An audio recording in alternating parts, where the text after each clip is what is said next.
রানাঘাটের বাসিন্দা আমরা সকলে গর্ববোধ করি এই পুজোটার জন্য।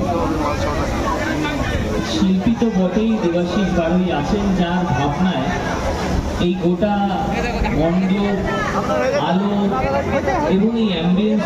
শুভেচ্ছা রাজীবদা এবং এই ক্লাবের প্রত্যেক।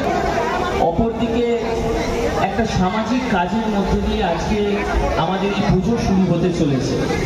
একটি অ্যাম্বুলেন্স বিধায়ক সঙ্গীত শিল্পে আন্তরিকতার সঙ্গে এই দক্ষিণ পাড়ার পুজো এই হাইটে গেছে, সেটাই সব থেকে বড় ব্যাপার। আমি দক্ষিণ পাড়ার সর্বস্তরের সাধারণ মানুষকে আমার কৃতজ্ঞতা, শুভেচ্ছা, শারদীয়ার অভিনন্দন। মাননীয় মুখ্যমন্ত্রী মমতা বন্দ্যোপাধ্যায় আজকে শুভ উদ্বোধন করেছেন আমাদের এই পুজোর। এটা আমাদের সকলের কাছে বড় পাওনা।